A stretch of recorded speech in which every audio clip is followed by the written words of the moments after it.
మన గుంతకల్ న్యూస్ ని లైక్ చేయండి, షేర్ చేయండి, సబ్స్క్రైబ్ చేయండి.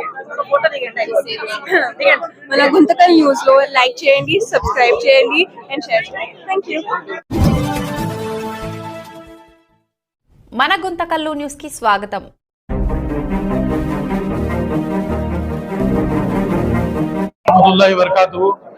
अजीज़ान मिलत इस्लामिया गुंतकल के तमाम मुसलमानों को ये बेहद गम के साथ खबर देनी पड़ रही है कि जो नीतीश कुमार यादव ने जो हरकत की है मुसलमान महिला के साथ, जो हिजाब का मामला, हिजाब उन्होंने अपने नकाब को पहना था उसे खींचा, तो इसी मामले में सीपीएम पार्टी और टीडीपी पार्टी, ओईसीपी पार्टी, पूरे जितने भी पार्टी थे, ऑल पार्टीज वाले यहाँ पर मौजूद थे.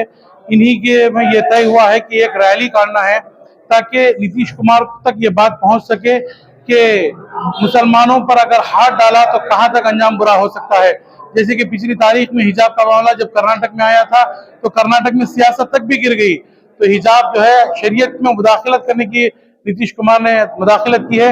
इसके मुताबिक एक रैली काटने वाले हैं. इंशाल्लाह जब भी जो वक्त मुकर्रर होगा, आप लोगों को जब इत्तला मिलेगी तो औरतों और बच्चों के साथ जो है आप वहां पर जिस जगह पर ऐलान किया जाएगा उस जगह पर मौजूद रहकर इस रैली को कामयाब करें और शरीयत की हिफाजत करने वालों में अपना नाम दर्ज करें. अस्सलाम वालेकुम. అస్సలాము అలైకుం వరహమతుల్లాహి వబర్కాతుహు. అందరికీ నమస్కారము. ఈరోజు మన సిపిఐ కార్యాలయంలో హిజాబ్ని సంబంధించి ఒక సమావేశం జరిగింది. ఈ సమావేశంలో ప్రతి ఒక్క మత పెద్దలు తన ఆలోచనలు పెట్టారు. దీనికి ఈరోజు ముఖ్య ఉద్దేశం నేను మాట్లాడడానికి ఏమనగా, త్వరలోనే జేఏసీ ఆధ్వర్యంలో ఈ హిజాబు నిరసన కార్యక్రమం జరుగుతుంది. మీ అందరూ గుంతకల్ ముస్లింకి కోరేది ఒక్కటే, మనం అందరం ఏకమై ఈ ర్యాలీని సక్సెస్ చేసి ఇంకొకసారి ఏ పార్టీ అయినా కానీ ఇలాంటి అసాంఘిక కార్యక్రమాలు చేయకున్నట్లు అడ్డుపడదాం, వాళ్ళని తల వంచేటట్లా చేద్దాం. నా డిమాండ్ ఏమంటే, నితీష్ కుమార్ గారు ఖచ్చితంగా మైనార్టీల్ని, ముస్లిం సోదరులను క్షమాపణ చెప్పాలి. అలాగే తను ఇంకొకసారి ఇలాంటి కార్యకలాపాలు చేస్తే తన చాలా జాగ్రత్తగా ఉండాలని నేను కోరుకుంటూ ప్రతి ఒక్క ముస్లింని ఇదే కోరుతున్నాను. వచ్చే ఆదివారం లేదా మీకు ఒక డేట్ తెలియజేస్తాము. ఆ డేట్ లోపల మన జేఏసీ తరఫున ఖచ్చితంగా ఒక ర్యాలీ ఉంటుంది. నితీష్ కుమార్ దిష్టి బొమ్మ కూడా దహనం చేసే కార్యక్రమం ఉంటుంది. సో అందరూ దీన్ని సపోర్ట్ చేసి ప్రతి ఒక్కరూ ర్యాలీలో పాల్గొనాలని కోరుకుంటూ ఈ అవకాశం ఇచ్చినందుకు మీడియా మిత్రులకు, ప్రింట్ మీడియాకు నేను ప్రత్యేకంగా ధన్యవాదాలు తెలుపుకుంటున్నాను. అస్సలాము అలైకుం. ఈరోజు భారతదేశంలోనే ముస్లిం సమాజం తలదించుకునే విధంగా ప్రవర్తించినటువంటి మన బీహార్ ముఖ్యమంత్రి అయినటువంటి నితీష్ కుమార్ గారు బహిరంగంగా భారతదేశ ముస్లిం జాతి అందరికీ క్షమాపణ చెప్పాలని చెప్పేసి డిమాండ్ చేస్తున్నాం. అంతేకాకుండా గుంతకల్ పట్టణంలో నిర్వహిస్తున్నటువంటి ఈ హిజాబ్ వ్యవహారం మీద జరిగే ప్రతి ఒక్క కార్యక్రమానికి కూడా మేము పాల్గొని ఆ కార్యక్రమాన్ని విజయవంతం చేసి నితీష్ కుమార్ గారి తల వంచైనా కూడా క్షమాపణ చెప్పించుకుంటారని చెప్పేసి ఈ ముస్లిం జాతి అందరికీ పిలుపునిస్తున్నాం. ఖచ్చితంగా ఈ కార్యక్రమాల్లో అందరూ పార్టీలకు అతీతంగా, కుల మతాలకు అతీతంగా సెక్యులరిజాన్ని పాటించే ప్రతి ఒక్క భారతదేశ పౌరుడు కూడా పాల్గొని ఈ ఎన్డీఏ కూటమిలో ఉన్నటువంటి ప్రభుత్వాన్ని తల దించే విధంగా కూడా మనము ఈ కార్యక్రమాల్లో చేపట్టాలని చెప్పేసి పిలుపునిస్తున్నాం. జరగబోయే జేఏసీ కార్యక్రమాల్లో పాల్గొని విజయవంతం చేస్తామని చెప్పేసి కూడా డిమాండ్ చేస్తున్నాం. అస్సలాము అలైకుం వరహమతుల్లాహి వబరకాతుహు. ఈరోజు ఇక్కడికి విచ్చేసింది ఎందుకంటే, సిపిఐ పార్టీ వాళ్ళు మన భారతదేశంలో సెక్యులర్ వ్యవస్థ నడుస్తుంది కాబట్టి మనం భారతదేశంలో భారతీయులు, మనం ఫస్ట్ ఆఫ్ ఆల్ మనం భారతీయులు. తర్వాత విభిన్న కులాలు, మతాలు ఉండొచ్చు, ఎవరి ఆచారాలు వాళ్ళు చేసుకోవచ్చు, దాంట్లో తప్పేం లేదు. కానీ బలవంతంగా ఒకరి మతంలోకి, ఒకరి కులంలోకి మనం పోయి ఇది చేయకూడదు, అది చేయకూడదు అని చాలా తప్పు. దీన్ని మేము కానీ వ్యతిరేకిస్తున్నాం. ఈరోజు నితీష్ కుమార్ గారు చేసింది చాలా తప్పు. ఎందుకంటే ఆయన పెద్ద మనిషి, వయసులో పెద్ద ఆయన ఏ ఉద్దేశంతో చేశాడో ఏమో తెలియదు. కానీ ఇది ఖండించే విషయమే. బాధాకరం ఏమంటే, మనము భారతదేశంలో ఉన్నామనేది ఉన్నామనే ఆలోచనగా ఆయనకు ఉందో లేదో తెలియదు. అధికార మతంతో ఉన్నాడో ఎట్లట్లో తెలియదు.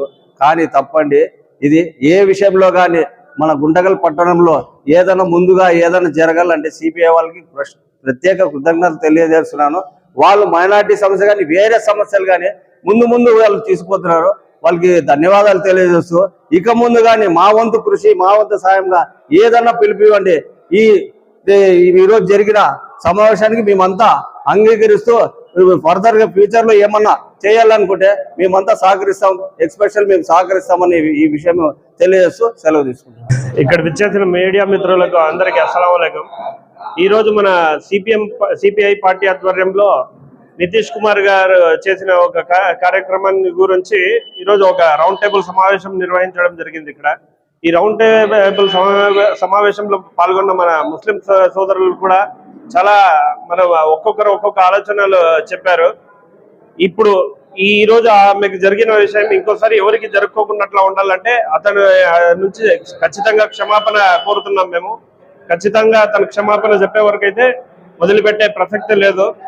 ఇలాంటి మనకి ముస్లింలకు ఏ ఇబ్బంది వచ్చినా సిపిఐ పార్టీ మేమున్నామంటూ ముందుకు వస్తున్న సిపిఐ పార్టీ వారికి ప్రత్యేక ధన్యవాదాలు తెలుపుకుంటున్నాము. అలాగే మనకు ప్రతి కమిటీ ప్రతి ఒక్కరు కలిసి మన ఖాజీల ఆధ్వర్యంలో జరిగే ఈ మీటింగులకు కానివ్వండి ప్రతిదానికి మనము అటెండ్ అయ్యి ఇది విజయవంతం చేయాలని చెప్పేసి కోరుకుంటున్నాము. సెలవు తీసుకుంటాం. అస్సలాము అలైకుం వరహమతుల్లాహి వబరకాతుహు. మేము పాస్బానీ అహ్లే సున్నత్ ఇమాం మౌజన్ కమిటీల సెక్రటరీని. ఇది భారతదేశంలో జరగరానిది ఒకటి జరిగింది. ఇది మొదటిసారి కాదు, ఇప్పటికి చాలా సార్లు జరిగింది. నితీష్ కుమార్ గారు హిజాబ్ ని తొలగించడం అనేది చాలా పెద్ద దుశ్చర్య. దీన్ని ప్రతి ఒక్కరూ హిందూ, ముస్లిం, సిక్, ఇసాయి ప్రతి ఒక్కరు దీన్ని ఖండించాల్సి వస్తుంది. ఎందుకంటే ఒక ముస్లిం అనేదే కాదు, ప్రతి ఒక్క స్త్రీని మనం గౌరవించాలి. ప్రతి ఒక్కరు స్త్రీని ఎవరు ఇది చేస్తారో వాళ్ళని మనము ప్రతి ఒక్కరు వాళ్ళని ఖండిస్తూ మనం ప్రతి ఒక్కరు మనము వాళ్ళని క్షమించుకోకుండా వాళ్ళ గద్దెని దించి మనం వాళ్ళని ప్రతి ఒక్కరు వాళ్ళ దిష్టి బొమ్మను కావస్తూ మనము ధర్నాలు చేయాలి, అన్ని చేయాలి. ఎందుకంటే రాబోయే దినాల్లో మన తల్లి చెల్లి ప్రతి ఒక్కరికి మనము న్యాయం చేసినట్లు ఉంటుంది. కాబట్టి ప్రతి ఒక్కరు మానవత్వంగా ప్రతి ఒక్కరు స్త్రీని గౌరవించే వాళ్ళ మొదలుగా మనమందరము దీన్ని ఖండించాలని చెప్పేసి కోరుతున్నాను. అందరికీ నమస్కారం. ఈరోజు గుంతకల్ పట్టణంలోని సిపిఐ కార్యాలయంలో సిపిఐ పార్టీ ఆధ్వర్యంలో ఏర్పాటు చేసినటువంటి సెక్యులర్ భారతదేశంలో వివిధ మతాలు ఇతర కులాలకు సంబంధించినటువంటి పైన కట్టుబాట్లు వాటన్నిటిని కూడా భారత రాజ్యాంగం పరిధిలో ఈ భారతదేశం ఏ విధంగా సెక్యులర్ భారతదేశంగా ఉంది. ఇలాంటి ప్రాంతంలో మనం చూసాం బీహార్ ప్రాంతం. అక్కడ బీహార్ అంటేనే మనకు గుర్తొచ్చేటువంటిది అనేకమైనటువంటి గొప్ప గొప్ప మహనీయులు అక్కడ జన్మించి అనేక చరిత్రలు నిలిచిన వాళ్ళు ఉన్నారు. ఎందుకంటే మనం భారతదేశంలో అశోకుడు పరిపాలించినటువంటి అతిపెద్ద అక్కడ సామ్రాజ్యం ఉంది. అదే విధంగా అక్కడ సీతామాత కూడా జన్మించిందని చెప్పేసి కూడా అక్కడ చెప్పడం జరుగుతుంది. అదొకటే కాకుండా బీహార్ లో బుద్ధుడు కూడా జన్మించాడు. ఇలా చెప్పుకుంటే పోతే అనేక మంది కూడా గర్వించదగ్గ గొప్ప మహనీయులు, గొప్ప దేవతలు లాంటి వాళ్ళు పుట్టించినటువంటి బీహార్ రాష్ట్రంలో ఇలాంటి ఒక చీడ పురుగు లాంటి ఒక బీహార్ ముఖ్యమంత్రి నితీష్ కుమార్ జన్మించడం చాలా సిగ్గుచేటైనటువంటి విషయం. ఎందుకంటే భారతదేశంలో వివిధ మతాలను గౌరవించి అందరూ కూడా కలిసి ఉన్నప్పుడే సెక్యులర్ రాజ్యాంగం ఉంటుందని చెప్పేసి బాబాసాహెబ్ డాక్టర్ అంబేద్కర్ గారు రచించినటువంటి రాజ్యాంగంలో ఆర్టికల్ 29, 32 ప్రియంబుల్ ప్రకారం భారతదేశంలో వివిధ కట్టుబాట్లను వారి యొక్క అలవాట్లను గౌరవించాలని చెప్పేసి ఆనాడు బాబాసాహెబ్ అంబేద్కర్ గారు రచించారు.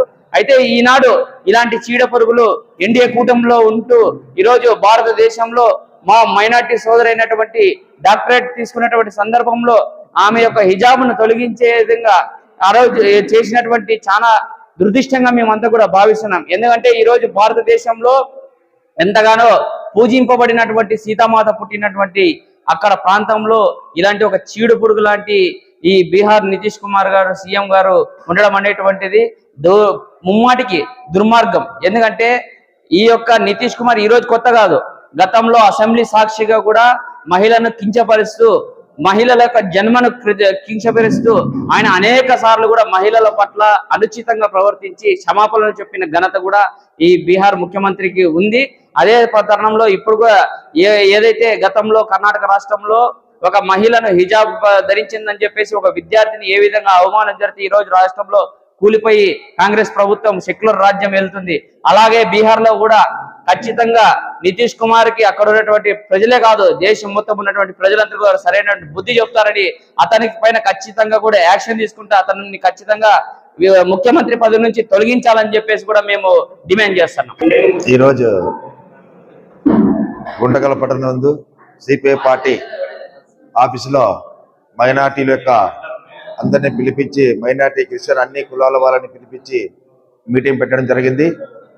ఈరోజు బీహార్లో నితీష్ కుమార్ గారు హిజాబ్ గురించి ఓ ముస్లిం డాక్టరేట్ తీసుకుంటుండగా ఆమెను హిజాబ్ తీసి చూసినాడు. పక్కనే డిప్యూటీ సీఎం కూడా ఉన్నాడు. కనీసం డిప్యూటీ సీఎం కూడా చూస్తూ ఊరుకుంటున్నాడు. కాబట్టి ఈ బీజేపీ వాళ్ళు ముస్లింకి వ్యతిరేకంగా ఉన్నారు. కాబట్టి ముస్లిం అంటేనే బీజేపీకి ఒక ఇది ఉంది. అందుకని ఈ భారతదేశంలో అన్ని కులాలు కలిసిమెలిసి ఉండాలని చెప్పి భారత రాజ్యాంగ నిర్మాత డాక్టర్ బిఆర్ అంబేద్కర్ గారు ఒక మొత్తం వాళ్ళు రచించిన దాంట్లోన ఇవి పెట్టడం జరిగింది. ప్రతి ఒక్కరు కూడా ఎవరు కులాలు వాళ్ళకి సొంతం చేసుకోవచ్చు అని చెప్పి ఉన్నది. ప్రతి ఒక్క కులాన్ని కూడా వాళ్ళ మతాలకి ఇది ఉంటుంది. కాబట్టి భారతదేశంలో అన్ని కులాలు ఉంటేనే ఈ భారతదేశం డాక్టర్ బిఆర్ అంబేద్కర్ రచించిన దీంట్లోన మొత్తం ఇది వరకు రాజ్యాంగంలో ఉండాదంటే భారతదేశంలో 140 కోట్ల జనాభా ఉన్న భారతదేశంలో ఈ రోజు ప్రశాంతంగా ఉన్నారంటే అన్ని కులాలు ఐకమత్యంతో కలిసిమెలిసి ఉండి ఎవరు మతాల వాళ్ళకి అనుసరిస్తూ ఉన్నారు. కాబట్టి అతి సుఖ సంతోషాలతో ఈ భారతదేశంలో ఉన్నారు. కాబట్టి అంత హ్యాపీగా ఉన్నారు. ఎవరు కులాల వాళ్ళు వారు చేసుకుంటారని చెప్పి చెప్తూ ముగిస్తున్నాను. నా పేరు ఎస్ఎస్ వలి, ఏపీఎస్ఆర్టీసీ రిటైర్డ్ ఎంప్లాయీ మరియు వైఎస్ఆర్సీపీ మైనార్టీ లీడర్. నమస్కారం మీడియా మిత్రులకి, నమస్కారం అందరు పెద్దలకి, మన ముస్లిం సోదరులకి మరియు హిందూ సోదరులకి అంతా సలాం అలైకుం और నమస్కారం. మళ్ళీ ఈరోజు కాంగ్రెస్ పార్టీ జిల్లా వైస్ ప్రెసిడెంట్ గా మాట్లాడుతూ ఫిరోజ్ అలీ ఖాన్ మాట్లాడుతూ నేను ఈరోజు మన ఇండియాలో జరుగుతున్న మన ముస్లిం మహిళల మీద అనాచకము దీనికి మేము ఖండిస్తూ ఈరోజు నితీష్ కుమార్ చేసిన మన హిజాబ్ గురించి చాలా మేము బాధపడుతూ ఈరోజు జిల్లా నుండి రాష్ట్రం వరకు కాంగ్రెస్ పార్టీ దీనికి పెద్ద ఎత్తున ఆందోళన చేసి జిల్లా నుండి రాష్ట్రం వరకు చేసి మళ్ళీ దీనికి కేంద్రానికి తీసుకొని పోయి దీనికి రాహుల్ గాంధీ సమక్షంలో తీసుకొని పోయి ఈ హిజాబ్ గురించి పార్లమెంట్ లో పెట్టి నితీష్ కుమార్ తప్పు చేసినాను మన ముస్లిం మహిళలకి అని క్షమాపణ అడిగే వరకు మేము దీని మీద పోరాడుతూ నేను మాట్లాడుతూ సెలవు తీసుకుంటున్నాను. అందరికీ నమస్కారాలు. ఈరోజు పిలిచిన వెంటనే సిపిఐ పార్టీ ఆధ్వర్యంలో ఈరోజు అన్ని కులాల మతాల మైనార్టీల అన్ని పార్టీలకు సంబంధించిన రౌండ్ టేబుల్ సమావేశం వేయడం జరిగింది. ఈ సమావేశానికి ప్రతి ఒక్క మైనార్టీలు అలాగే క్రిస్టియన్ సోదరులు అలాగే హిందూ సోదరులు అందరూ పాల్గొనడం జరిగింది. దానివల్ల ఈరోజు ప్రతి ఒక్కరు అందరికీ ధన్యవాదాలు తెలుపుతున్నాం. ఈ సమావేశం ఇచ్చిన ప్రతి ఒక్కరికి కమ్యూనిస్ట్ పార్టీ తరఫున ధన్యవాదాలు తెలుపుతున్నాం. ఒక బొకే ఉన్నట్టు ఆ బొకేలో ప్రతి ఒక్క పువ్వు ఉంటేనే అది బొకే అనిపిస్తుంది. ప్రతి ఒక్క కులం ఉంటేనే అది వాళ్ళ ఆచారాన్ని బట్టి వాళ్ళ కులాన్ని బట్టి వాళ్ళ ఆచారం ఎట్లా ఉంటుందో దాన్ని బట్టి నడుచుకోవాలి. అది మన రాజ్యాంగం మనకి ఇచ్చింది కాబట్టి దాని ప్రకారంగా మనం నడుచుకోవాలి. మన రాజ్యాంగానికి విరుద్ధంగా మనం నడుచుకోవడం లేదు. అందరూ ఎవరు ఇష్టానుసారంగా వాళ్ళకి ఇచ్చిన కులంలో ఏదైతే బొట్టు పెట్టుకున్న వాళ్ళు బొట్టు పెట్టుకుంటారు, నకాబ్ వేసుకుంటారు. కొంతమంది మన సిక్కులు అయితే గడ్డ పెడుస్తారు, బాగా కట్టుతారు. తర్వాత మన ముస్లింస్ వచ్చేసి గడ్డ పెట్టుకుని మా సాంప్రదాయం ప్రకారంగా మనం ఉన్నాం. ఈ సాంప్రదాయాన్ని మంట కల్పించడం కోసమని ఈయన సీఎంగా ఉండి ఒక పెద్ద పదవిలో ఉండే నాయకుడే ఇట్లా చేస్తే వేరే వాళ్ళకి ఇది ఏ సందేశంగా పోతుంది?